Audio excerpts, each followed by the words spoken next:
Hi, I'm Cherie, founder of Be Kind to All, and I believe that all employees deserve to be treated as equal, and I believe that discrimination, no matter what the reason, can no longer be tolerated in business. So in the first 10 episodes, we looked at a lot of different things. So now going into the next 10 episodes, we're going to take it a step further, and we're going to start adding on to the things that we have learned. So in today's episode, we're going to learn and examine the top 9 reasons of why employees quit or leave their jobs. So before we even begin with this, there are 3 important facts that I want you to remember while we're diving into this. 1, less than 1/3 of all employees are satisfied with their job.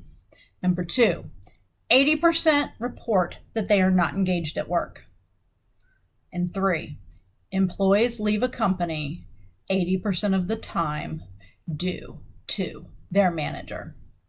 So people are leaving people, not companies.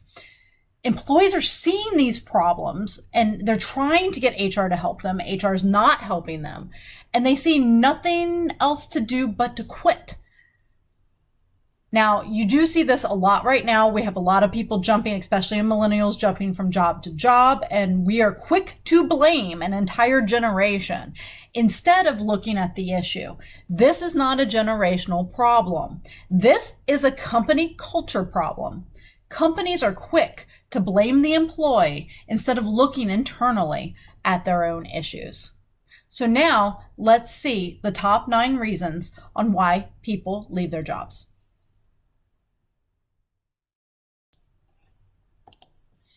Reason number 1, belittling culture, lack of leadership. This includes discrimination, mentality of this is the way it's always been done, and not learning from past mistakes. Not honoring commitments, open cynicism, and no fun. Then you have bad bosses, adult bullies, which include hostile work environments, yelling and screaming, rank and file mentality, not trained how to handle problems and conflicts. They like the blame game, which is a bully tactic, and they act like a dictator. Then you have no coaching from your manager. So managers expect employees to be mind readers, cannot ask questions, or they're perceived as stupid, quick to criticize work, focus on weakness and not strengths. Bad communication, which includes no communication, too many communications, and communications that top leaders send, but your leader tells you to ignore. Don't forget favoritism. This is number 5, like high school cliques. That's a great example. And promoting people who are not qualified for the job. Now remember, this is an adult bully tactic to have people around them that will keep them in power. And lastly, you have lack of praise and recognition, which includes scolding during team meetings and not even remembering simple things like your birthday. Don't forget micromanagement. There's no growth potential. And lastly, dumb rules and schedule. No flexibility, too many meetings, too many documents saying the same exact thing. The top reason is lack of leadership. Managers are getting promoted, but they're not being given the skills they need to be successful. Just because a person is a top salesperson does not mean that they're going to be a leader in the management world. Businesses have a lot of managers, but very few leaders. Leadership cannot be obtained by just getting the title. So, what does this bad boss, lack of leadership, adult bully do to your health? Think about this. If you are yelled at on a constant basis at work, don't you end up taking that hostile work environment into your private life? This type of constant hostile environment can lead to anxiety and depression. It really is no coincidence that prescriptions for anxiety and depression are at an all-time high when you have hostile work environments everywhere. So employees are ready for a change. They no longer want to put up with these bad company cultures and adult bullies. They want the world to see that this type of behavior is not productive, and we need to evolve into the better business model.